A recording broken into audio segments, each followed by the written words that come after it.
هنبتدي إن إحنا إيه، هنخلّيك إنّك أنت هتموت في dignity يعني بكرامة، يعني لو أنت عندك مشكلة في التنفس هندّيك شوية أكسجين، هندّيك حاجات تهدّي جسمك، القلق والتوتر اللي بيكون الجسم فيه أنتم ما شفتوش يمكن ما شفتوش حالات كتير قبل ما هي بتموت، أنا شُفت حالات ياما وهي بتموت وروحها وهي بتخرج يعني، شُفت كتير، كتير أوي. دو دو دو دو دو دو.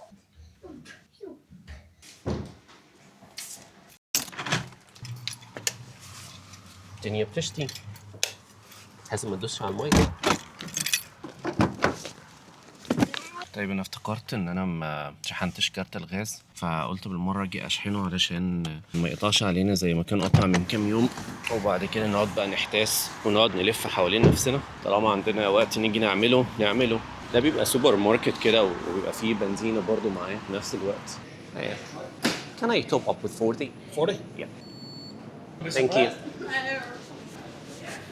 طيب شحنا الغاز، مش عارف الجو بيشتي والجو ساقع قوي. قالوا النهارده درجه الحراره هتبقى اقل من امبارح حوالي 3 درجات. امبارح فاكرين كنا ماشيين كانت حوالي درجه حراره 3، فالنهارده ممكن تبقى صفر يعني. عندي النهارده شغل كمان شويه يعني كمان ساعتين كده ولا حاجه، فلسه عايز اروح افطر وبعد كده نبتدي نجهز بقى ونروح الشغل ان شاء الله. طيب تعالوا نحط كارت الغاز في العداد ونشحنه بالمرة، عشان تقريبا آخر مرة كنت شحنه مش فاكر باين من أسبوع ولا أكتر. وخلاص.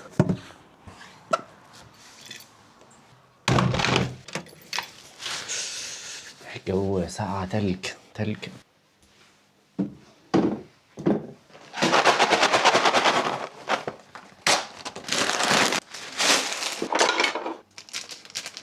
للأسف كل الأطباق الصغيرة اللي ممكن أحط فيها الكورن فليكس اتكسرت، فهحط في البلاستيكية دي.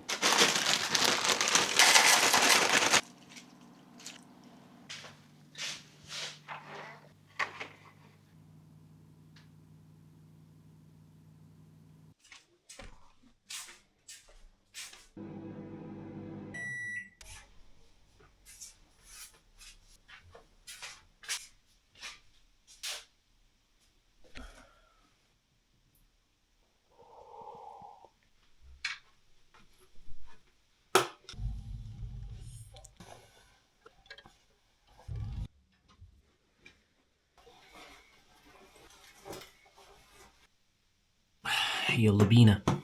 درجة الحرارة دلوقتي -2.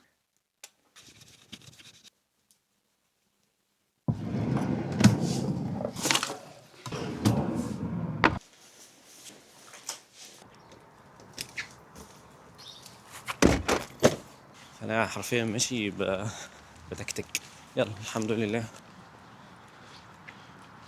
جبت معايا السناكاية برضو دي ناكلها.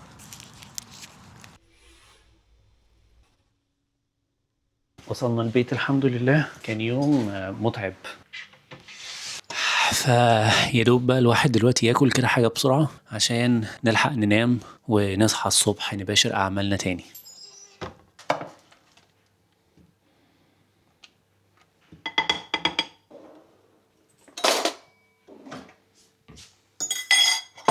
يلا بينا. هروح بقى اكل قدام التلفزيون، يبقى منها قاعدة قدام التلفزيون ومنها اكل برضه.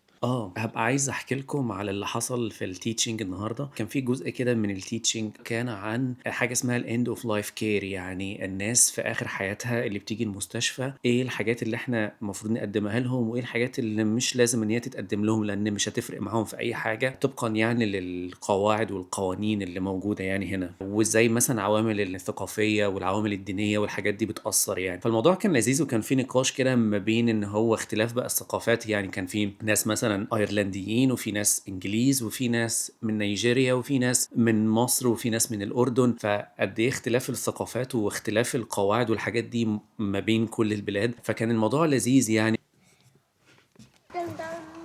شكل الدنيا النهارده او بالليل يعني ما كانش بتشتي، الجو ناشف بقالي كتير قوي. الحته دي ما كانتش بتبقى ناشفه كده.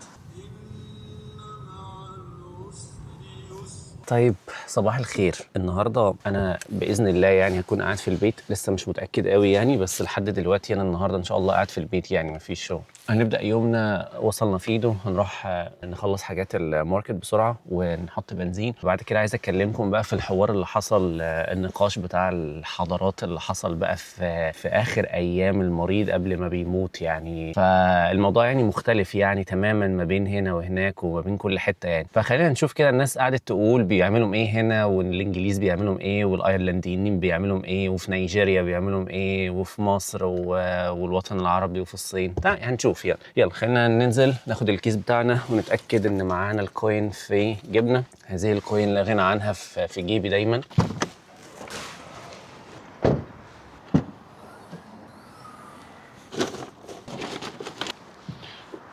الفالنتاينز داي اليومين دول الناس كلها في الماركت ماشيين بورد، وكمية ورد موجود هناك. هبقى اصوره لكم كده لو عرفت. معلقين القلوب ازاي هنا، الدنيا كلها ورد في كل حته.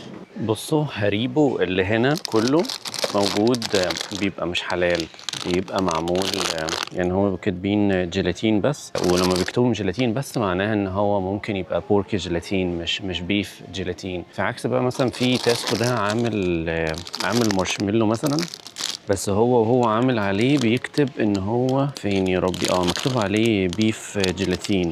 طيب بصوا الحوار بقى اللي دار بقى يعني مثلا في اختلاف الثقافات. مثلا الايرلنديين عندهم حاجه اسمها ويك. الويك ده ان هم الميت لما حد بيموت بيحطوه في التابوت بتاعه، والتابوت بيبقى مفتوح من فوق وبيبقى جوه البيت، ولازم يفتحوا من الشبابيك كلها. يعني لو الشباك ازاز لازم يتفتح، اي شباك لازم يتفتح علشان الروح بتاعته ان هي تطلع. حتى هم نفسهم بيتريقوا يعني كأن يعني الروح يعني ما ينفعش تطلع يعني من الاوضه الثانيه، ما ينفعش تطلع من الازاز نفسه. هم نفسهم بيتريقوا يعني، مش انا اللي بقول كده يعني، هم نفسهم قالوا كده يعني. العيان بيفضل موجود جوه التابوت، ممكن يفضل قاعد يومين او 3 أو 4 لحد ما الناس اهله وحبايبه وجيرانه واصحابه اللي مسافرين بقى في كل حته ييجوا ويودعوه هو في التابوت بتاعه. وبعد كده بقى ممكن بقى يقعدوا مثلا هو يبص عليه ويطمن عليه وكده في التابوت، وبعد كده يروح ياخد كوبايه قهوه او شاي او كده. ولو كان الميت مثلا بيحب يشرب كحول وبتاع ممكن يشرب من كحول، الكلام ده كله.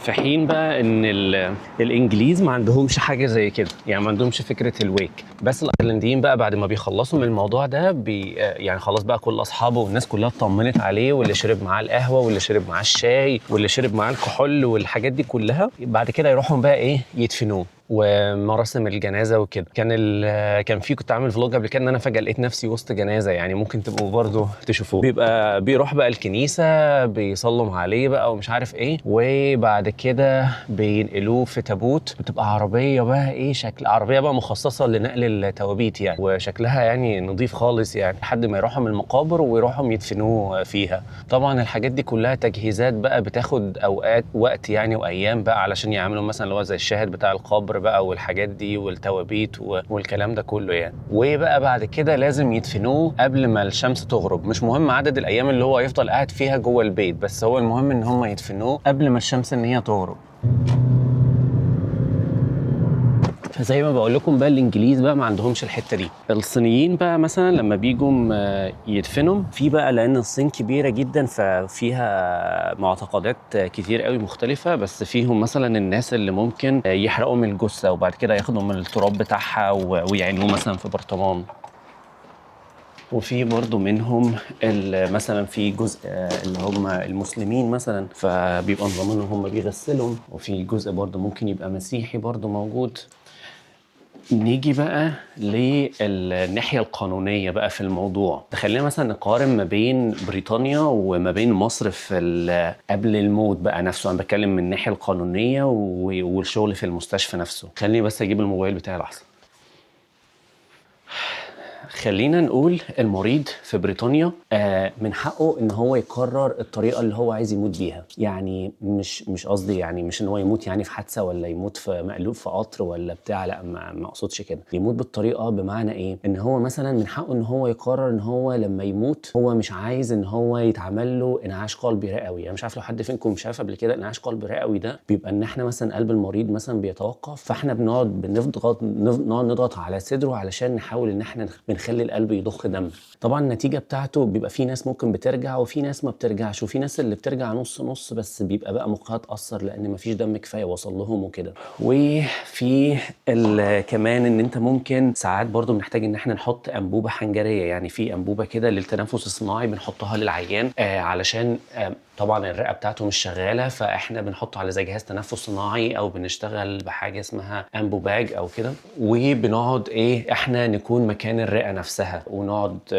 نضغط له عليها يعني لحد ما جسمه يستجيب ويقدر ان هو يرجع يشتغل تاني. فالمريض هنا من حقه ان هو يقرر ان هو مش عايز حاجه زي كده ان هي تحصل له. يعني هو لو قلبه توقف والرئه بتاعته توقفت هو مش عايز ان حد يقعد ينط على صدره ويقعد يخبط ومش عارف ويحط له انبوبه في بقه ومش عارف والحاجات دي، فيقول لك لا انا عايز اموت اللي هي موته طبيعيه، خلاص انا قلبي وقف خلاص يبقى انا اموت. هو من حقه ان هو يقرر حاجه زي كده وده بشكل قانوني. يعني في برضو من حق انا برضو كطبيب ان انا اقرر هل المريض ينفع ان انا اعمل له حاجه زي كده ولا لا. يعني افرض مثلا في مريض مثلا عنده مثلا 80 90 سنه وجاي عنده مثلا ضغط وسكر وامراض قلب وامراض رئه وكان مدخن مش عارف 20 سيجاره في اليوم وكميه امراض كتيره قوي. هل مريض زي ده في السن ده وهو عنده 80 سنه ولا 90 سنه لو قلبه توقف واحنا قعدنا نعمل بقى اجراءات الانعاش القلب الرئوي دي ونديله صعقات كهربيه وبتاع، مش الشغل بتاع الافلام اللي انتوا بتشوفوه انه العيان بيرجع تاني بقى وبيعيش حياته بشكل طبيعي، الكلام ده في الحقيقه ما بيحصلش يعني.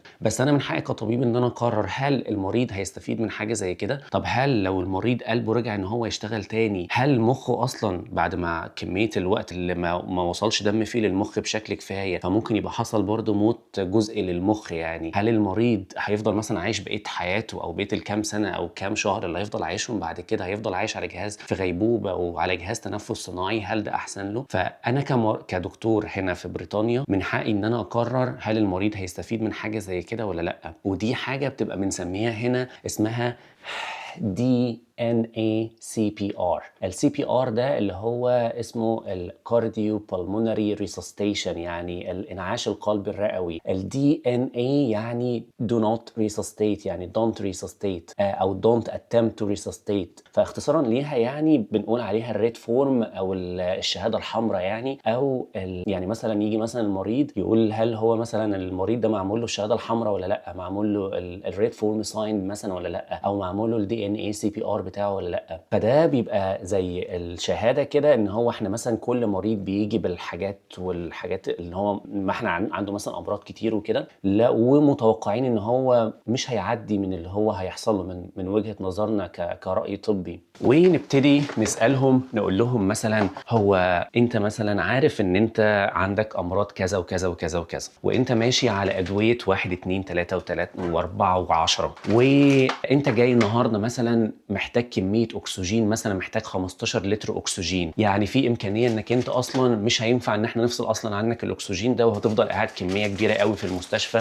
او انت جاي مثلا بتسمم في الدم شديد او جاي بفشل كبدي او بفشل رئوي او فشل في القلب شديد جدا لدرجه ان هو صعب قوي ان هو يتعوض لان دي حاجه حصلت على مدار سنين. انت دلوقتي محتاج كميه اكسجين كبيره ومن المتوقع ان انت هتحتاج كميه اكسجين اكبر، بس احنا اصلا ما نقدرش نديك اكتر من 15 لتر، فبالتالي ممكن نحتاج ننقلك على جهاز تاني زي السي باب او الايرفو او حاجه زي كده. وممكن حتى لو انت ما استجبتش للحاجات دي وبدا يحصل فشل تنفسي فانت ممكن تحتاج ساعتها انبوبه حنجريه لان كميه الاكسجين اللي وصل لدمك مش كفايه ولقلبك، فقلبك هيتوقف لحظه. فنقول له بقى هل تحب انت في اللحظه دي لو قلبك توقف ان احنا نبتدي نقعد نضغط على قلبك ونقعد نحط لك انبوبه حنجريه والنتيجه ممكن السرفايفل بتاعك واحتمال قوي ضعيف بكميه الكوموربيديتيز او الامراض اللي موجوده موجوده عندك، ونبتدي نحاول ان احنا ايه نفهمه الموضوع بيمشي ازاي. هنبتدي ان احنا ايه هنخليك انك انت هتموت في ديجنيتي، يعني بكرامه. يعني لو انت عندك مشكله في التنفس هنديك شويه اكسجين، هنديك حاجات تهدي جسمك، القلق والتوتر اللي بيكون الجسم فيه قبل. انتوا ما شفتوش، يمكن ما شفتوش حالات كتير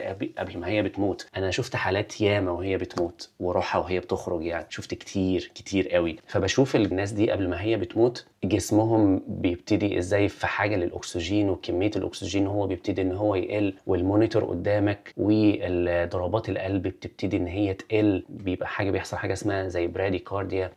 وبعد كده معدل التنفس يبتدي ان هو يقل بالراحه. لو انت حاطه على جهاز تنفس صناعي فخلاص هو بياخد معدل التنفس من جهاز تنفس صناعي، بس لو هو من غير حاجه زي كده معدل التنفس بيبتدي يقل. الموضوع ده ممكن يقعد يستمر دقائق، ممكن يستمر ساعات، ممكن يقعد يوم، ممكن يقعد اكتر. فالجسم ساعات بيتشنج برضو نتيجه لقله الاكسجين، ممكن يحصل نتيجه لكده. بعد كده بيبتدي يحصل، يعني ما علينا، يعني بعد كده بق العين ده يبتدي ان هو يوسع، علامات كده للموت كده بتحصل يعني. فالحاجات دي انا شفتها كتير قوي. فلان المريض ساعات كتير قوي ما بيبقوش عارفين، وبيبقوا شايفين افلام بقى ان هو المريض لما بيحصل له حاجه زي كده بنبتدي ان احنا نعمل له الصعقه الكهربيه. اي عيان بيجي قلبه واقف ده اديله صعقه الكهربيه تلاقيه رجع ويبقى زي الفل. فاحنا نبتدي نفهم المريض، نقول له الحاجات دي هتحصل، هل انت عايز حاجه زي كده؟ وخدوا بالكم القرار الطبي بيكون متاخد من قبلها، يعني انا بكون مقرر من قبلها ان العيان ده حتى لو قلبه توقف احنا مش هنعمل له حاجه، بس من حق المريض ان انت تتناقش معاه وتقول له الاوت كوم بتاعه هيكون عامل ايه. يعني لازم تفهمه، لازم دايما بنشارك المريض في خطه العلاج بتاعنا، مش ان هو المريض كده انت قررت من دماغك ان المريض ده محتاج 1 2 3 فبتعمله له. لا، انت لازم بتقول له انت هتحتاج مضاد مثلا، يعني افترض مريض عادي انت هتحتاج مضاد حيوي، هتحتاج اي في فلويدز يعني زي محاليل، هتحتاج مثلا كذا كذا كذا ادويه كذا كذا، انت ايه رايك؟ هل انت حابب حاجه زي كده ولا لا؟ لازم بتدخل المريض معاك في خطه العلاج، مش زي في مصر كده تحس ان الدكتور هو واصي على المريض وخلاص، او اهل المريض. لا، انت لازم المريض نفسه يكون موافق يعني، الا لو كان طفل طبعا ومش عارف مصلحته، فانت الاب او الام هم اللي بيتدخلوا يعني. فالمهم بقول لكم يعني انه القرار الطبي بيكون متاخد، وبنتناقش مع العيان او مع اهله، وبنبتدي ان احنا نقول له هيحصل كذا وكذا، انت ايه رايك نعمل كده ولا لا؟ في الغالب يعني بنسبه كبيره قوي بيوافق، يعني لو حد كبير في السن يعني هو مش هيبقى متمسك قوي بالحياه بكميه الحاجات اللي عنده، الامراض اللي عنده، فيقول لك خلاص يعني ماشي اتس اوكي، لو حصل حاجه سيبوني ان انا اموت بكرامه من غير ما تقعدوا تعملوا من الحاجات دي والسلوك والكابلات وتقعد تخرم في جسمي عشان تجيب دم، لان طبعا القلب مش شغال فصعب انك انت تجيب دم، وحوارات بتحصل يعني في الحالات اللي زي دي. طبعا الحاجات دي بيبقى زي ما قلنا ايه في العيانين اللي انت مش متوقع ان هم ممكن ينجوا من المرض اللي موجود فيه، او حاله الطوارئ اللي جاي بيها. عكس طبعا لو مريض صغير في السن مثلا، لا قدر الله حد صغير جاي في حادثه، او حد مش عارف جاي بكذا او كذا، حد صغير وقلبه توقف، طبعا بنعمل معاه كل المحاولات الممكنه اللي انت ممكن تتخيلها. ممكن نقعد شغالين معاه ساعه، شغالين بتضغط على قلبه وساعات اكتر لحد ما نوصل للسبب اللي ممكن يعمل كده. فبنعمل الحاجات دي. بس في العيانين اللي انت خلاص عارف ان هو فريل بقى خلاص، يعني اصلا انت لو ضغطت على قلبه الضلوع كلها تتكسر، هيستفيد ايه يعني؟ حتى لو نجا من حاجه زي كده هيبقى قلبه عنده فشل في القلب، والرئه بتاعته متكسره كلها، ومتركب له انابيب في الرئه وحوارات يعني. فالمريض مش هيحب حاجه زي كده، فهو بيقرر حاجه زي كده. فبعد ما المريض بنتناقش معاه بقى في الموضوع ده، بنبتدي نمضي اللي هو الريد فورم او الدي ان اي سي بي ار فورم دي، وعلشان يبقى موجود عندنا على السيستم لو لا قدر الله المريض حصل فجاه توقف في القلب، وما كانش الدكتور اللي معاه هو اللي مكمل مثلا في الشيفت، فيبقى اللي بعده عارفين ان هو العيان ده كذا، وابتدي ما نبتديش ان احنا نعمل اي حاجه. واهله طبعا لازم يكونوا عارفين بالموضوع ده، بحيث ان هم يبقوا متوقعين ان احنا مش هنعمل اي حاجه لو قلب المريض توقف.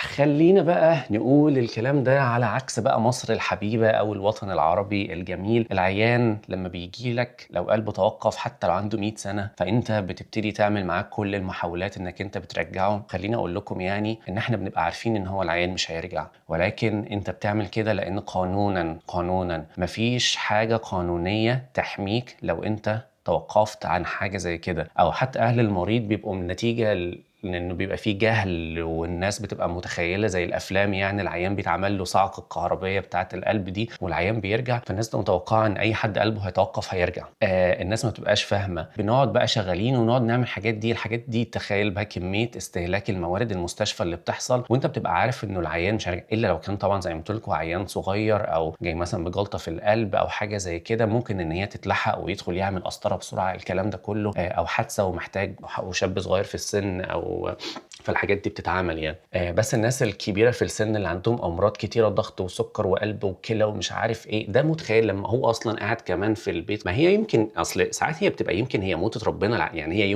موت ربنا العاديه، ما هي دي موتة ربنا يا جماعه. الانسان خلاص لما روحه بتطلع العادي، فساعات بيجيب لك الجثه اصلا ميته في المستشفى ويلا هي صحيها لي، اعمل لك ايه يا باشا؟ فما فيش حاجه ان هي تعمل كده. بس للاسف ان قانونا المريض جالك فانت لازم تعمل معاه كل حاجه علشان ما يترفعش عليك قضيه انك انت بتاع. طبعا الكلام ده بيحط الدكتور تحت ضغط، ان هو يعني المفروض ان هو هيقعد يعمل حاجات وفي الاخر هي اصلا مش هتجيب نتيجه يعني. وطبعا الله اعلم يعني، انا بتكلم من الناحيه الطبيه، انا مش بتكلم من الناحيه الدينيه، انا بتكلم طبيا الراي الطبي بيقول ايه، وناحيه القواعد والقوانين اللي موجوده. ففي مصر او في الدول الاسلاميه او العربيه مفيش فيها قانون بيديك الحق انك تمضي المريض على الدي ان اي CPR دي اللي هي الفورم دي، انك انت تخليه ان هو يوافق ان هو يموت عادي موتة ربنا اللي هي العاديه، ان قلبه يتوقف عادي. مفيش الكلام ده. نفس الفكره برضو في نيجيريا برضو عندهم كده، مفيش عندهم الحته دي.